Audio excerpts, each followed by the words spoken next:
안녕하세요. 저는 얼마 전에 이혼하고 홀로서기를 하게 된 30대 초반의 평범한 여성이에요. 제 인생의 하나의 빛이라 생각했던 결혼 생활이 이렇게 허무하게 무너질 줄은 생각도 못했죠. 저는 어린 시절 극과 극의 삶을 살았어요. 고등학교 들어가기 전까지는 정말 제 인생 최악의 인생이라고 생각했어요. 그것도 이혼할 때에는 순위가 바뀔 뻔했죠. 저의 성장 과정은 그리 순탄하지 않았어요. 어머니와 아버지를 어린 나이에 잃었고 어린 시절에는 이모 밑에서 자랐죠.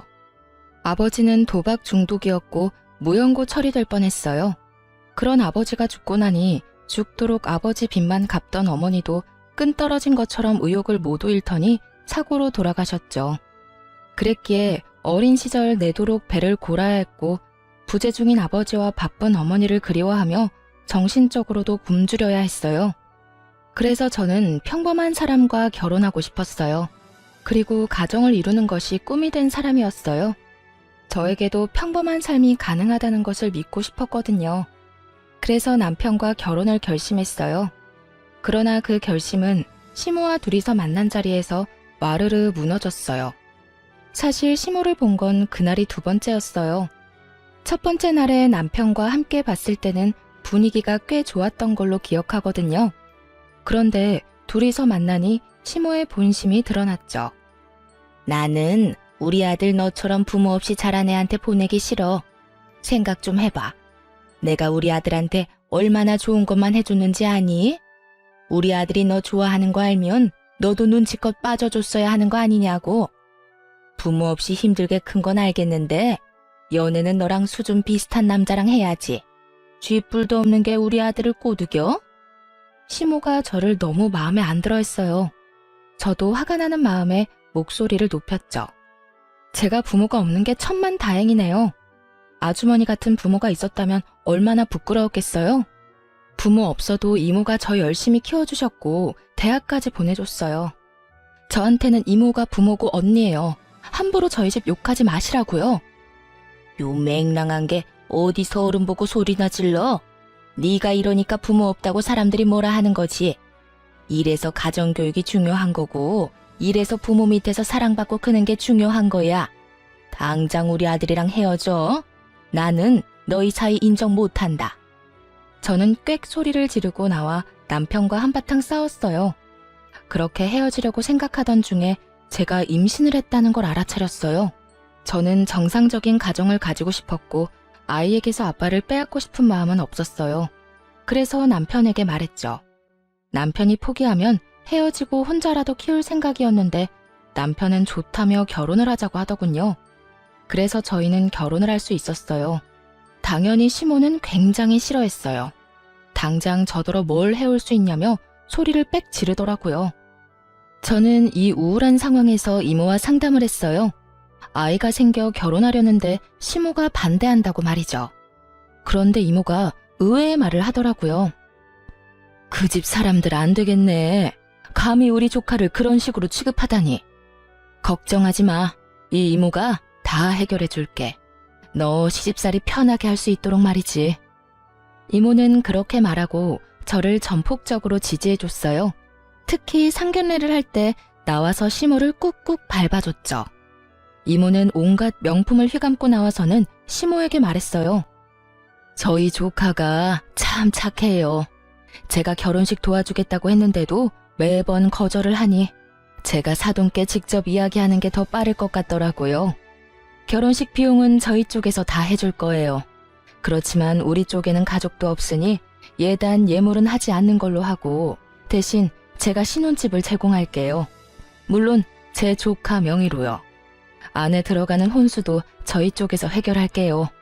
그러니까 우리 조카 험한 일 시키지 말고 꽃길만 걷게 해주면 좋겠어요. 이모의 말에 시모가 깜짝 놀라더군요. 예단 예물이 없는 건 좀 섭섭했지만 결혼식 비용이며 집도 대준다니 듣고 있는 저도 놀랐거든요. 어머, 그렇게 해주시면 저희야 너무 좋죠. 예, 너는 여태껏 이렇게 좋은 이모가 있다는 걸 왜 숨겼니? 걱정하지 마세요. 저희가 꽃길만 걷도록 해줄 테니까. 당장 돈 들이지 않고 결혼을 끝낼 수 있다는 생각에 시모와 남편 입이 찢어지더군요. 하긴 좋은 게 좋은 거라고 남의 돈으로 할 수 있으면 기분이 좋을 수밖에 없지만 저는 솔직히 좀 가슴이 답답했어요. 이모 밑에서 크면서 언젠가는 이모에게 진 이 빚을 모두 갚고 가겠다고 생각했는데 그게 점점 더 멀어지고 빚만 더 생기는 기분이었거든요. 이모는 자력으로 성공한 사람이었어요. 건물도 가지고 있었고 가게도 하나 있었죠. 그렇지만 결혼을 하지 않았고 자식도 없었어요. 독신 귀족이라는 말이 딱 어울리는 사람이었죠.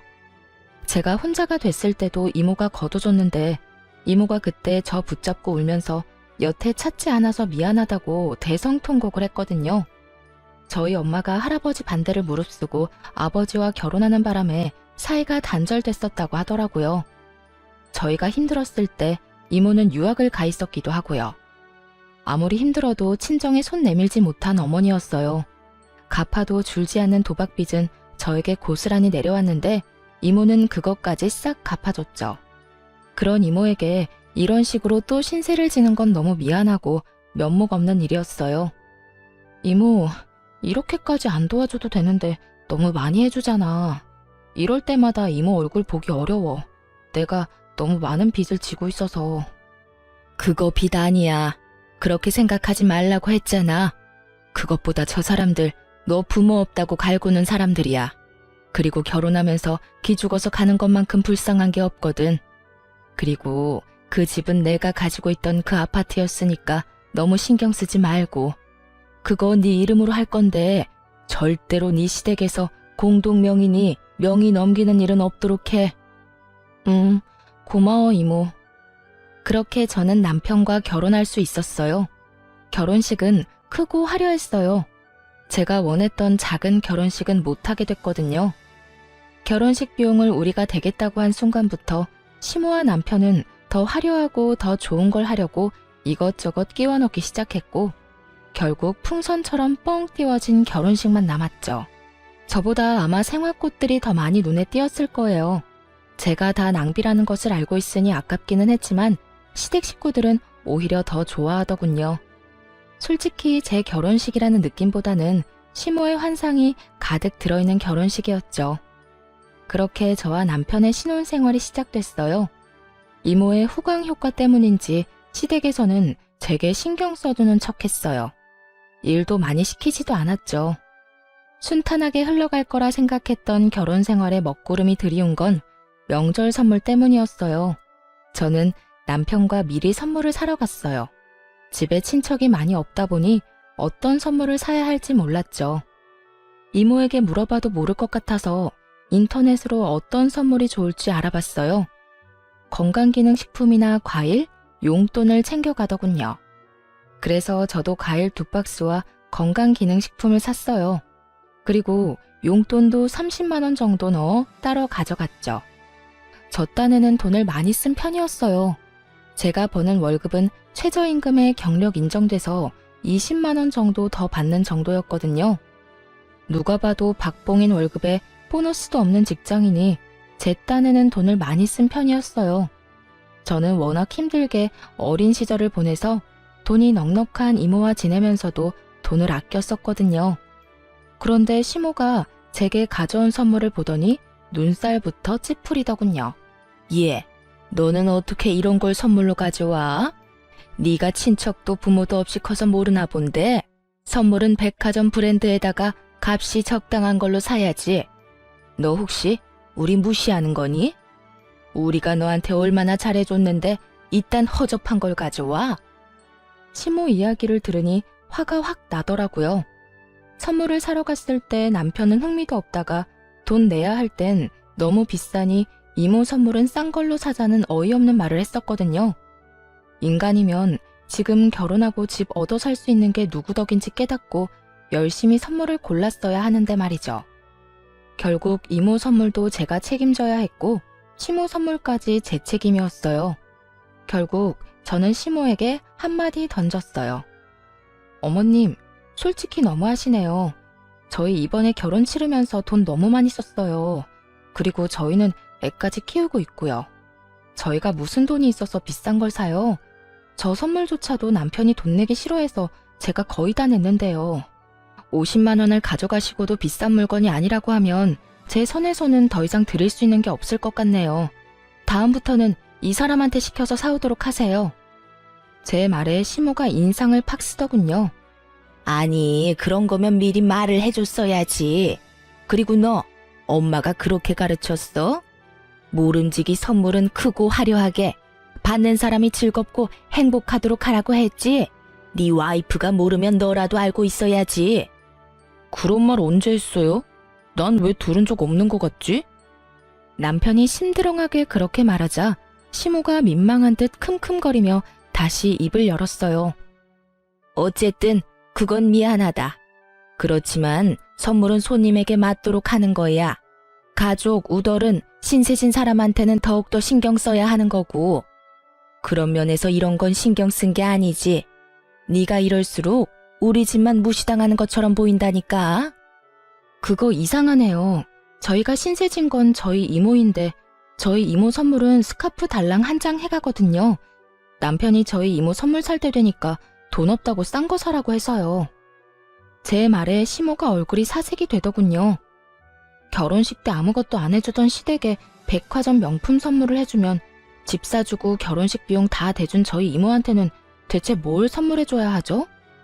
제 말에 시모와 남편이 아무 말도 못하고 저만 쳐다보더군요. 하긴 아무것도 안 해주고 입만 털던 시댁에서 뭘 받고자 하는 것도 지금 부끄러울 일인데 집 사주고 혼수에 결혼식 비용까지 다 대준 우리 이모에게 얼마나 큰 걸 해줘야 할지 짐작도 안 가겠죠. 선물 마음에 안 드시면 그냥 반품할게요. 이모한테 10만 원도 안 되는 스카프 주면서 시댁에 50만 원 넘는 금액 쓰는 건 저도 좀 아니라고 생각했어요. 그냥 이거 다 이모 줘버리면 될 것 같네요. 저도 신세진 거 좀 갚는다 치고요. 별 문제 없는 거 맞죠? 이모가 들으면 어떻게 생각할지 궁금하네요. 집 도로 가져가신다고 하면 어쩌지? 사색이 된 두 사람이 아무 말도 없기에 내려놓았던 짐들을 고스란히 들어 밖으로 나왔어요. 그리고 차 트렁크에 실었죠. 그렇게 그날 시모와 남편은 제 눈치만 살살 살폈어요.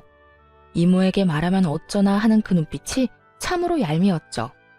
그걸 말할 생각은 없었어요. 그런데 제발 저린 시모가 며칠 뒤 저한테 찾아왔더라고요. 손에 종이백을 한가득 들고 말이죠. 며느라가 이리 와봐. 여기 이거 다 네 선물이야. 그러면서 펼쳐놓은 것은 정말 눈 돌아갈 만큼 화려하고 비싼 명품 가방과 옷이었어요. 이게 다 뭐예요?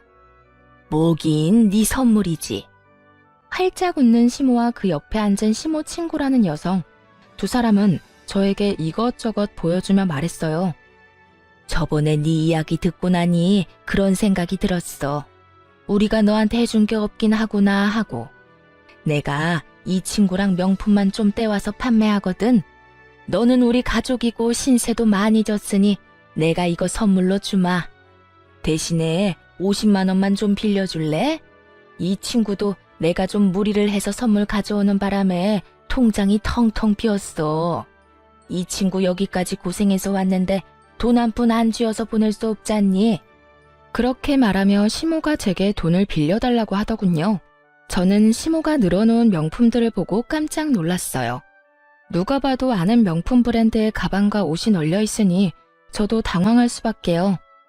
제 평생 한 번도 사본 적도 없고 관심 가져본 적도 없는 물건들이라 놀랐어요. 그래도 저희 이모가 해준 거에 비하면 그리 큰 건 아니라 저도 당당하게 받기로 했어요. 다만 편하게 쓰지는 못했지만요. 저는 물건을 좀 험하게 쓰는 사람이라 가방이나 신발이 자주 닳거나 끊어지거든요. 그래서 최대한 가성비가 좋은 걸 사서 쓰는데 비싼 걸 쓰려니 마음이 불편해 못 쓰겠더라고요. 그래서 받은 물건들은 종이봉투째 고스란히 옷장에 모셔놨어요.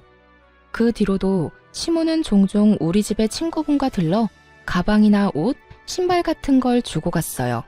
그리고 똑같이 돈도 빌려갔고요. 저는 그걸 시모의 화해 제스처로 받아들이기로 했어요. 저한테 미안하고 이모에게 볼 낯이 없으니 이런 비싼 걸 저한테 선물해 주는가 보다 싶었죠. 그래서 기분이 꽤 좋았어요. 그런데 그 기분은 결혼한 지 5년도 채 안 돼서 산산조각 났어요. 이야기의 발단은 저의 퇴사 소식이었죠. 여보, 나 회사 퇴사하고 다른 거 하고 싶은데 괜찮을까? 저는 당시의 회사 생활에 큰 회의감을 느끼고 있었어요. 쥐꼬리만한 월급에 적성도 맞지 않는 일까지 이모에게서 독립하겠다는 조급함 때문에 들어간 첫 직장이 저와 전혀 맞지 않았거든요. 그럼 나와서 뭐 하려고? 생각해둔 건 있어? 당연히 있지. 나 사실 1년 전부터 내일 공부하고 있었어. 더 일찍 시작하려고 했는데 애가 있어서 늦게 시작했지만 그래도 재미있고 적성에도 잘 맞는 것 같아서. 어떻게 할까? 그래, 그럼 해봐. 재미있겠네. 근데 너 퇴사하면 퇴직금 나오는 거야? 응, 당연히 퇴직금 나오지. 그래? 그럼 열심히 해봐. 우리 엄마도 그런 거 좋아하니까 환심사기 딱 좋을걸? 시모는 비싼 물건을 취급하는 사람이라 그런지 몸에 걸치거나 화장하는 것에 예민했거든요. 비싼 화장품, 비싼 옷, 그리고 화려한 네일까지. 저는 여전히 어색했던 시모와의 관계를 돌릴 수 있는 네일 가게를 열 생각으로 하루하루가 즐거웠어요. 사직서를 쓴 뒤로는 가게 운영에 대한 것도 공부를 틈틈이 했고요. 물론 솜씨가 좋다면 손님이 따르겠지만 가게를 운영하는 것도 중요한 요소라고 생각했거든요. 희망만 믿고 시작하기에 창업은 미래가 불투명하니까요. 그렇게 바쁘게 지내는데 남편도 덩달아 바쁘더군요. 남편의 출장이 잡혔거든요. 6박 7일 동안 자리를 비워야 하니 짐 챙길 것이 많았겠죠. 그런데 하나부터 열까지 다 새로 사는 거예요. 집에 있는데 디자인이 예쁘지 않고 오래됐다는 이유로 신상에 비싼 것만 사니 당황스럽더라고요. 게다가 출장 때 필요한 건지 평소에 필요한 건지 옷과 운동화도 사드리고요. 저 마지막 퇴사하는 날까지 남편은 열심히 돈을 썼어요. 퇴근하고 집에 돌아오면 남편 택배가 쌓여있는 건 거의 매일 보는 일상과도 같았어요. 여보, 무슨 물건을 이렇게 많이 사? 6박 7일이 아니라 한 달 가는 거야? 그리고 하나만 사면 될 걸 뭐하러 여러 개를 사? 남편의 구매 목록은 특이했어요. 미니 선풍기도 팔토시도 목 선풍기도 모두 4개씩 사더군요. 남편이 태연스레 이유를 설명해줬어요. 같이 가는 팀원들이 모두 4명이거든. 이번에 내가 총무 맡게 돼서 준비물까지 싹 다 준비하게 됐어. 그렇게 말하니 자기 돈이 아니라서 열심히 썼구나 싶었어요. 자기 돈으로 낭비하는 것도 아니니 더 이상 별말 하지는 않았어요. 그렇게 남편이 여행을 떠나고 저는 본격적으로 가게를 차리기 위해 준비를 시작했어요. 괜찮은 상가도 둘러보고 상권도 보면서 시간을 보냈죠. 그리고 7일이 지나고 남편이 돌아왔어요. 오랜만에 집에 온 남편을 위해서 맛있는 음식을 만들어 기다리고 있었던 저였지만 남편은 그런 저를 두고 미안해하며 나갔어요. 약속이 생겼다며 캐리어도 가져온 그대로 놔두고 말이죠. 한숨을 쉬고 캐리어라도 정리해줘야겠다 싶었어요. 비밀번호야. 남편이 항상 쓰던 비밀번호가 있어서 그걸 눌러 캐리어를 열었죠. 그런데 그 안에 들어있는 물건들 중에 명백하게 출장과 관계가 없는 것들이 있었어요. 외국 돈, 그리고 여행 일정표요. 일을 하러 갔다는 출장이었어요.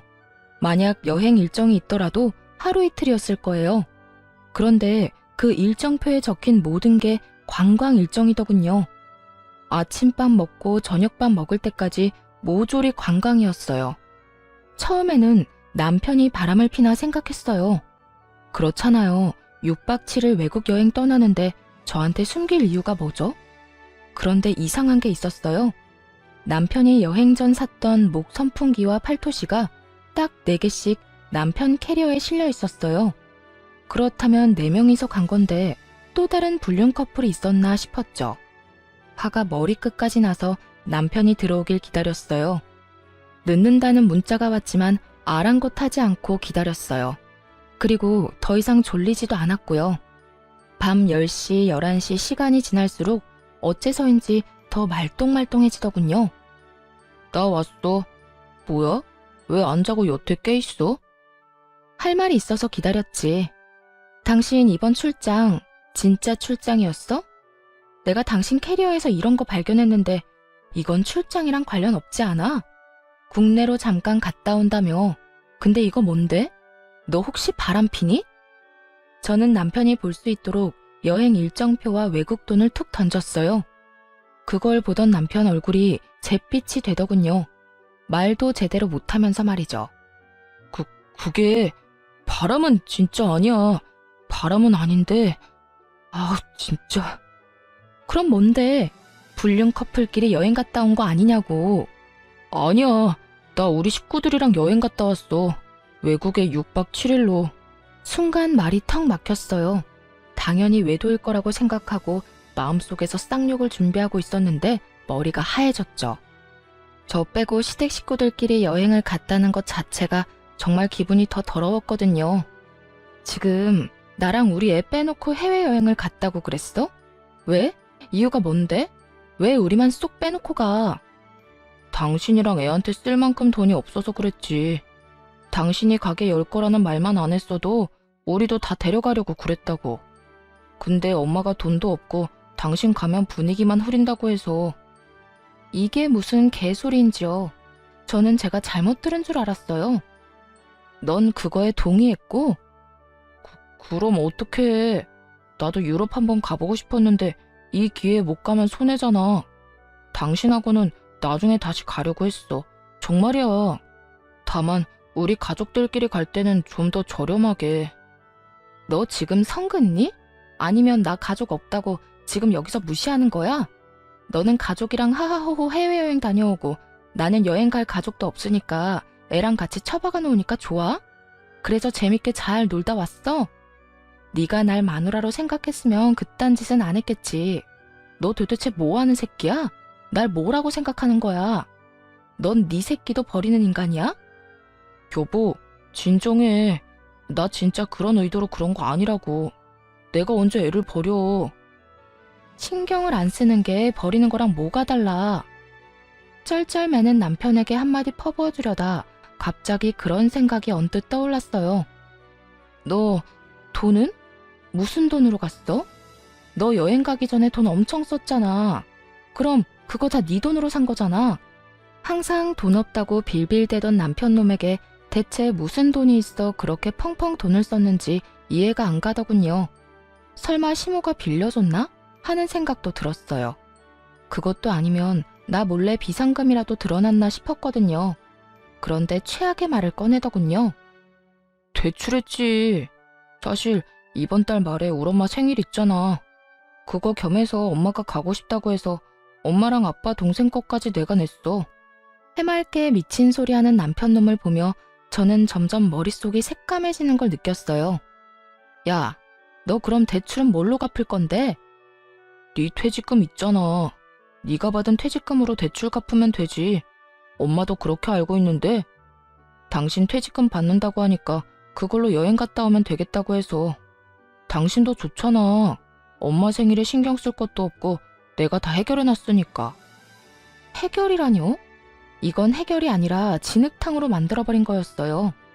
전 퇴직금을 거기 쓸 생각이 요만큼도 없었거든요. 아니, 생각조차 없었죠. 그건 제 가게에 들어갈 자본이었어요. 제가 남편에게 말했어요. 미쳤어? 내가 그걸 갚아주게?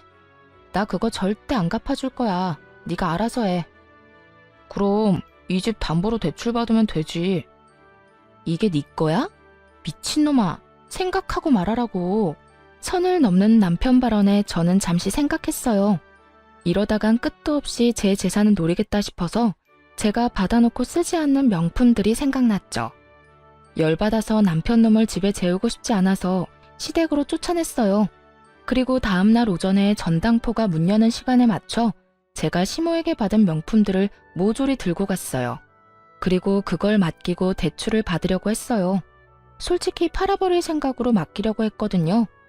그런데 전당포에서 저를 한심한 눈으로 보더니 이상한 말을 하더라고요. 아가씨, 이거 다 가짜예요, 짝퉁. 이런 거 가져와서 맡기면 안 되지. 아무리 그래도 상도덕이 있는데. 네? 그게 다 가짜예요? 네, A급도 있긴 한데 대다수가 B급이고 겉만 번드르르한 가짜네요. 레플리카는 전당포에서 안 받아요. 저는 머릿속에 불이 타오르는 감각을 느낄 정도로 화가 났어요. 그걸 주면서 시모가 생색이란 생색은 다 낸 건 물론이고 이걸 주는 걸 빌미로 돈을 요구한 적도 많았거든요. 그런 주제에 짝퉁을 저한테 들이밀었다니. 그래놓고 자기들끼리 대출받아서 여행 가더니 그 대출까지 저더러 갚으라는 게 미친놈들 생각이지 제정신 박힌 인간들 생각이겠어요? 그제야 정신이 돌아오더라고요. 내가 왜 여기서 남편 빚 갚아주려고 짝퉁 가방 팔러 왔나 하는 자괴감이요. 내가 이런 삶을 살려고 결혼을 하려던 건 아니었는데 그래서 저는 그 짝퉁을 고이 모셔서 집으로 데리고 왔어요. 조만간 쓸 곳이 생길지도 모르니까요. 그리고 남편을 집으로 불러 말했어요. 나 당신이랑 더 이상 같이 못 살겠어. 우리 이혼하자. 뭐? 아니야. 나는 안 해. 절대로 안 해. 당신이랑 이혼하면 내 대출은 누가 갚아주는데. 그리고 우리가 당신한테 못해준 게 뭐야? 여태껏 이렇게 잘해줬는데 헤어지자고? 위자료 생각하고 하는 이야기야? 멍청한 인간처럼 보이던 남편놈이 이혼하자는 말에 나를 세우며 위자료를 운운하더군요. 그럼 내가 너랑 왜 살아? 가족여행 갈 때 빼놓고 가고 나한테 상의도 없이 대출받아서 시댁 사람들한테 다 쓰고 나더러 대출 갚아달라고 요구하는 남자랑 네가 빌렸으면 네가 갚아. 나한테 빨대 꽂지 말고. 뭐? 빨대? 너 말 다 했어? 가족끼리 갔다 올 수도 있지. 그럼 너도 다녀와. 내가 보내준다니까. 그럼 돈 내놓던지. 네가 돈 주면 갔다 올게. 내 돈으로 여행 갈 생각 없거든? 뭔 헛소리야. 왜 내 돈으로 네가 여행을 가는데? 그럼 넌 네가 여행 갔다 온 경비 왜 나더러 내라는 건데. 그거랑 똑같은 말이거든? 돈 절대 못 주니까 이혼해. 와, 너 진짜 대단하다. 어떻게 한 번을 안 봐줘? 내가 매번 이랬어? 우리 집이 매번 이랬냐고. 한 번 놀다 온 거 가지고 되게 뭐라 하네. 속으로 꺼내고 싶은 말이 많았지만 참았어요. 네 엄마 짝퉁 줬다더라 하고 소리치고 싶었거든요. 그런데 끝까지 참았어요. 그건 비상시에 요긴하게 쓰일 물건들이었으니까요. 제가 한치의 물러섬도 없이 이혼을 요구하고 그 다음날 이혼 서류를 가져와 건네자 남편이 슬슬 당황하기 시작했어요.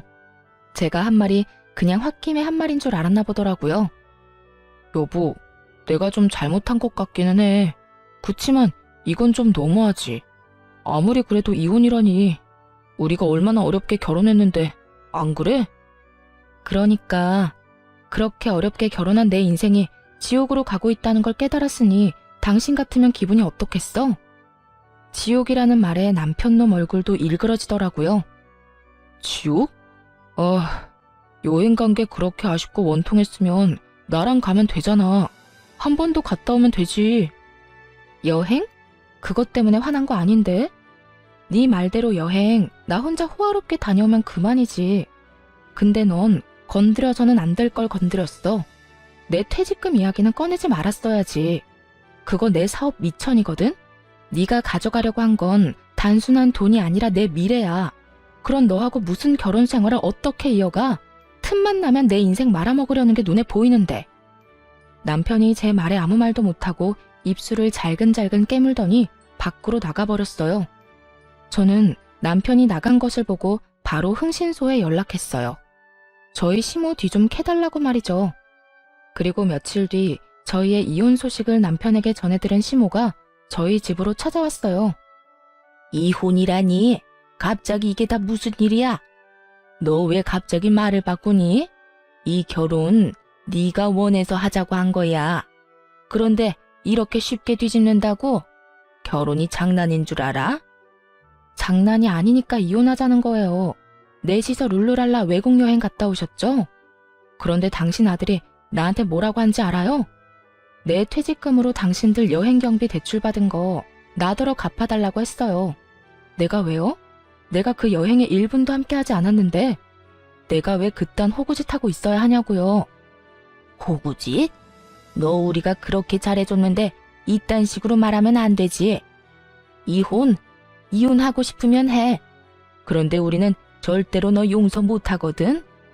이 이혼 너한테 100% 원인 있는 거니까 갈 거면 이 집 내놓고 가든지 아니면 그에 준하는 위자료 내놓고 가든지 둘 중에 하나는 내놓고 가. 이모한테 말해서 달라고 하면 줄 거잖아. 안 그래? 역시 원하는 건 이 집, 그리고 돈이었더라고요. 이 집의 명의는 결혼 기간 중에 저로 바뀌었거든요. 제가 이모에게 끝끝내 돈을 갚겠다고 해서 이모가 결국 차용증을 써줬어요. 이 집이 그렇게 탐나요? 이 집 제 거 맞아요. 그런데 이거 가져가면 우리 이모한테 달마다 돈 내야 되는데 괜찮겠어요? 같이 빚 갚는 것도 나쁘지 않죠. 일단 제 명의니까요. 그제야 차용증을 보고 살짝 놀란 시모가 저를 흘겨보며 그러더군요. 왜 가족끼리 차용증을 써? 이거 거짓말 아니야? 그리고 네가 힘들면 이모가 도와줄 거잖아. 설마 그렇게 잘해줬는데 너 이혼할 때 돈 안 내줄까 봐? 차용증은 진짜였지만 이모와 제 관계가 워낙 돈독했으니 그것만 믿고 있는 게 분명해 보였어요. 그래서 저는 한 가지 더 던졌죠. 어머님, 이모와 제가 친하다 해도 조카와 이모 관계예요. 평생 모은 재산을 생판 남한테 준다고요? 요새 저희 이모 저랑 만나주지도 않아요. 새로 사귄 남자친구한테 빠져서요. 그런데 뭐요? 저를 도와줘요? 염치가 있고 정신이 똑바로 박혔으면 결혼식 때 도와준 걸로 끝이라고요, 끝. 누가 그 이상 도와줘요? 상식적으로 생각해요, 상식적으로. 그리고 때마침 이모가 전화가 왔어요. 물론 사전에 이미 이야기가 됐었고 제가 먼저 통화 버튼을 눌렀다가 끊으면 이모가 전화해주기로 했죠. 보세요. 저희 이모 전화 왔네요. 무슨 말할 건지 들어볼래요? 전 일부러 스피커폰으로 켰어요. 이모 나야. 무슨 일로 전화했어? 너 돈 안 줄 거야? 그 집 너한테 준 거 아니고 판 거야. 돈을 빌려갔다고 차용증까지 썼으면 매달 갚아야지. 미안해 이모. 퇴직금 나오면 금방 넣을게. 요즘에 잘 지내? 잘 지내고 말고. 얼마 전에 좀 이르긴 하지만 유언장도 썼어. 남자친구가 내 재산 노린 남자면 그 유언장 보고도 나한테 들러붙으려고 하진 않겠지. 유언장 내용이 뭔데? 내 전 재산 기부하기로 했거든. 돈 노리고 접근한 남자면 그거 알면 바로 도망가지 않겠니? 그 말을 듣고 있던 시모가 제 폰을 노려보더군요. 하긴 이모에게서 돈을 뜯으려는 상황이 무산된 것은 물론 이러다가 빚덩어리인 집까지 떠맡게 될 가능성이 높아졌으니까요. 전화를 끊고 나니 남편이 바로 이야기했어요. 내가 들어보니 예산 일이 아니었네. 그래, 이혼하자. 당신이 원하는 대로 해줄게. 이제야 선심 쓰듯 이혼해주겠다는 남편 놈을 째려봤어요. 그에 아랑곳하지 않고 남편은 한마디를 더 보탰어요. 대신에 내 빚 갚아줘. 내 빚에 위자료까지 5천만 원만 주면 깔끔하게 이혼해줄게. 그 안에 당신한테 준 명품 가방이랑 옷, 액세서리 값도 포함이야. 알았지? 드디어 제가 원하던 말을 내뱉더라고요. 생색을 그렇게 냈으니 그 명품 이야기를 안 할 수가 없겠죠. 최대한 많이 부풀려야 저한테서 많이 뜯어낼 수 있을 테니까요. 그래서 일부러 여태껏 그 짝퉁 이야기는 꺼내지도 않았거든요. 저는 그 예쁜 쓰레기 폭탄을 시모에게 돌려줄 생각이었어요. 곱게 포장해서. 그 이야기는 변호사 만나서 하는 게 어떨까? 나중에 다른 말 듣고 싶지도 않고 증인이 있어야 하지 않겠어? 그대로 했다가 나중에 딴소리하면 피차 곤란하잖아. 그러자 남편이 제가 돈을 줄 거라 착각했는지 좋다며 날짜와 장소를 잡더군요. 저는 남편과 만나기로 한 날짜에 변호사를 데리고 약속 장소로 나갔어요. 갔더니 시모와 남편도 있더군요. 제가 먼저 말했어요. 나 지금 돈이 한 푼도 없어. 퇴직금은 얼마 전에 가게 창업하느라 다 썼거든. 당신이 받고 싶다고 한 돈이 얼마였지? 5천만 원. 내가 얼마 전에 빌린 대출이 2천만 원이고 3천만 원은 위자료. 남편 말이 끝나자마자 시모가 급히 말을 끼워 넣었어요. 내가 준 명품 선물도 잊지 마. 그것도 값쳐서 줘야 해. 아, 그 명품들 다 얼마였는지 기억나세요? 그럼 분명히 1억은 넘었어. 내가 얼마나 너한테 많이 줬는지 아니? 네가 신혼집 가져왔다고 해서 그렇게 해줬는데 이렇게 빨리 헤어질 줄 알았으면 그냥 아무것도 선물 안 하는 건데 말이지. 그럼 영수증 좀 주세요. 그거 한번 볼게요. 영수증?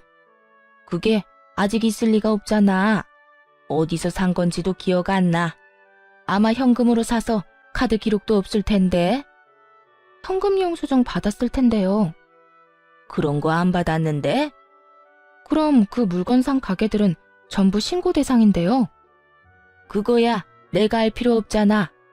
나는 그냥 너한테 준 내 명품들에 준하는 돈만 받아내면 그만이니까. 근데 제가 변호사한테 물어보니까 제가 승소할 가능성이 높다고 하더라고요.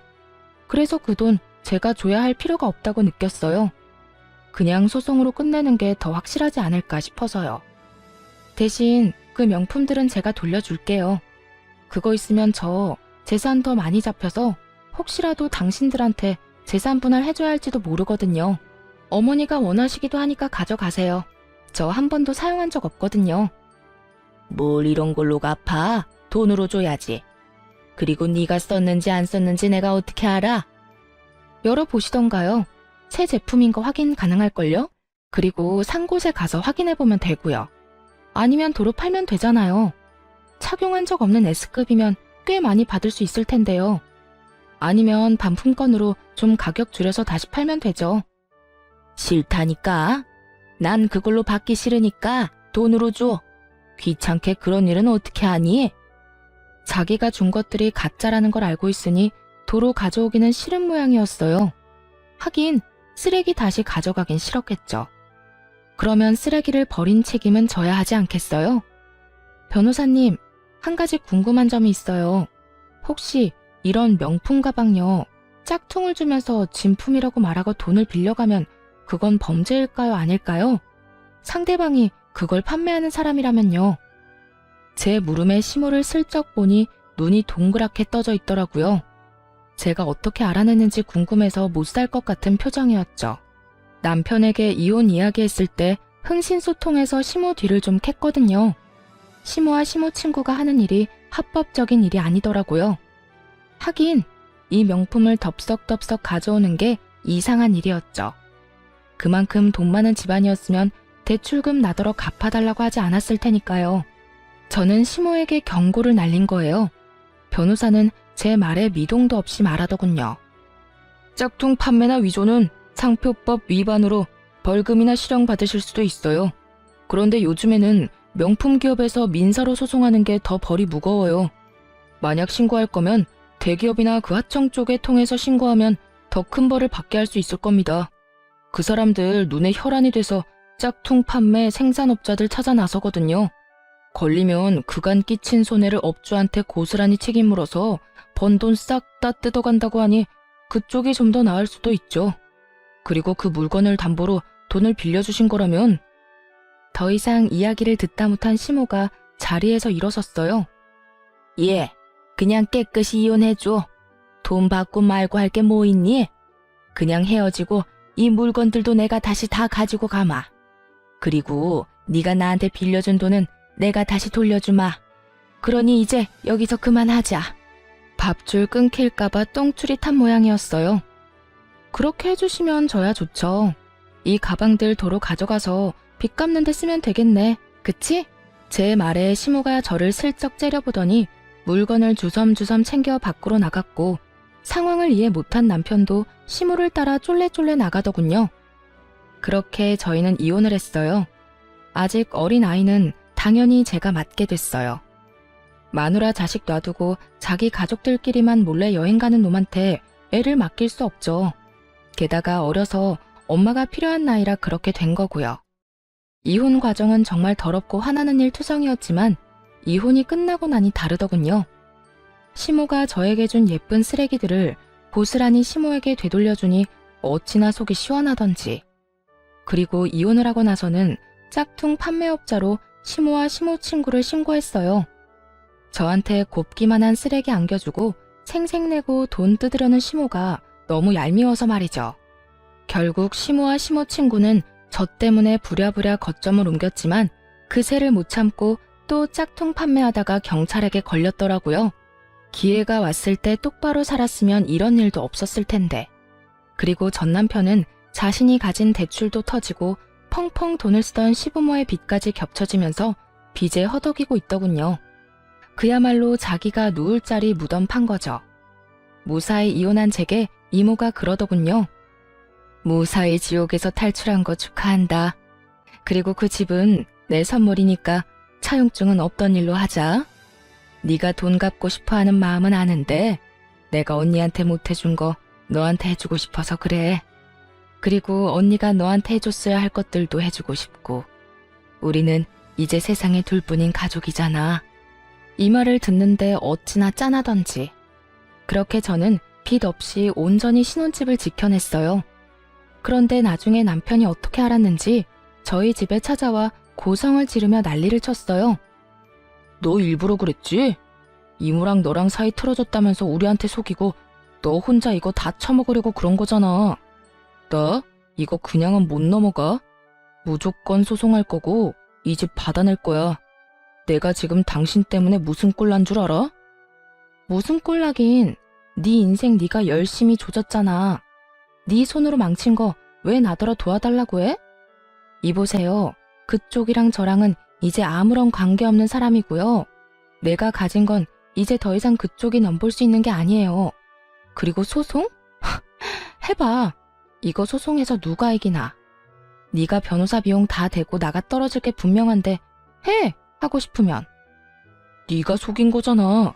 그 집 받을 거라고 약속되어 있었고 이모랑 관계 틀어졌다는 것도 다 거짓말이었고 그러면 이혼 자체가 무효인 거 아니냐고. 정신 똑바로 차리고 들어. 너 이혼할 때 이혼 사유가 이 집이었어? 아니지. 나는 네가 맘대로 돈 빌리고 나한테 그거 갚아달라고 떼쓰고 나를 너희 가족 안에서 철저히 무시한 걸로 이혼하자고 했어. 그 이유만으로도 이혼 확정 사유는 차고 넘쳐. 그런데 이 집을 이유로 혼인 무효를 걸겠다? 너 특유 재산이라는 거 모르지? 그걸 알면 네가 여기 와서 이런 뻘짓하고 있지는 않겠지. 넌 내 재산 단 하나도 못 건드려. 죽었다 깨어나도 너한테 줄 거 없으니까 거지처럼 여기서 구걸하고 있지 말고 이제 그만 꺼져. 야, 진짜 1억이야? 너 나 좋아했잖아. 우리 사랑해서 아이까지 낳으며 알콩달콩 살았잖아. 그런데 네가 어떻게 나한테 이래? 이럴 거면 결혼을 왜 하자고 했어? 그 말을 듣는데 이성이 뚝 끊어지는 소리가 들리더군요. 잘 살아보려고 했는데 초친 건 너랑 너희 엄마잖아. 결혼하기 전에 너희 엄마가 나 몰래 만나자고 해서 무슨 소리 했는지 모르지? 넌 좋은 것만 가져서 내가 그걸 줄 수 있겠냐고 따지더라. 그때 걸렀어야 했는데 내가 너무 세상 물정 몰랐지. 차라리 애를 혼자 키우는 게 나을 줄은. 우리 엄마도 너한테 잘해주려고 했어. 네가 너무 예민한 거라고. 나는 너 절대 용서 못해. 엄마 신고한 것도 너잖아. 잘해주기는? 짝퉁 명품 넘기면서 그 배로 돈 빌려간 사람이 당신 어머니야. 그리고 나 빼놓고 여행 가자고 한 사람도 너희 어머니겠지. 네가 생각이 있었다면, 나를 정말로 생각하는 마음이 있었다면 나 빼놓고 여행 갔겠니? 부모님만 보내고 나랑 따로 가자고 해야 하는 게 맞는 거 아니냐? 상식적으로 왕따 시켜놓고 내가 너 잘 챙겼잖아 하면 누가 믿어주기는 해? 그리고 대출받아 놀러간 거 나더러 갚으라고 하는 부분이 정말 최악 중에 최악이었지. 용서? 하지 마. 나도 너 용서할 생각 없으니까 하지 말라고. 네가 뭔데 나를 용서한다 만다야? 아, 진짜 이렇게까지 해야 됐어? 그렇게까지 안 했으면 너랑 네 어머니가 내 뒤통수 때리고 버렸겠지. 그 많은 빚은 왜 그렇게 끌어다 쓴 거야? 도대체 뭘 믿고 그런 대담한 짓 했는지 알 수가 없어. 그래놓고 그 짓에 대한 책임은 내가 왜 져야 하는데? 나도 왜 이렇게 됐는지 모르겠다고. 당신한테 돈이 있잖아. 당신 이모 어차피 핏줄이 너뿐이라며. 그러면 그 사람 죽을 때 그거 다 당신 재산 되는데 그것 때문에 엄마가 많이 빌려 쓴 것 같더라고. 결국은 모든 게 돈이었어요. 참 뻔뻔한 거지 멍청한 건지. 이모가 만에 하나 재산을 물려주더라도 그건 제 몫이죠. 그런 저를 이렇게 괴롭게 만들어 놓고 제가 그 돈을 뱉어놓을 거라는 생각은 무슨 머리로 한 건지 모르겠어요.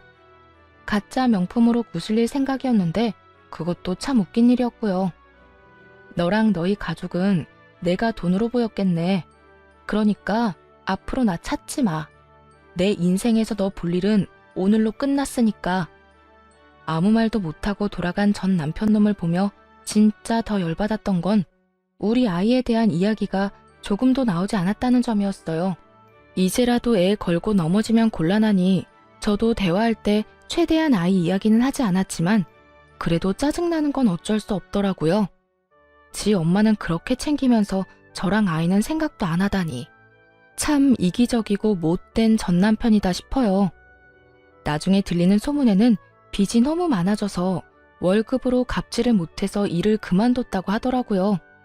그만두면서 나온 퇴직금으로 그 빚 어느 정도 갚고 나머지는 택배 알바하면서 갚고 있다는 말 들었어요.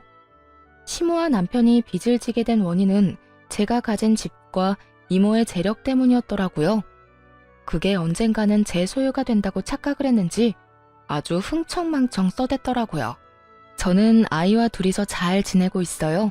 새로운 네일샵은 이모네 건물 1층에 열게 됐고 결국은 또 이모의 도움을 받게 됐어요. 저도 이모처럼 앞으로는 혼자 살 생각이에요. 아이도 있겠다. 차라리 남편 없이 혼자 사는 편이 마음이라도 편할 것 같더라고요. 글을 쓰다 보니 길어졌네요. 긴 글 읽어주셔서 감사합니다.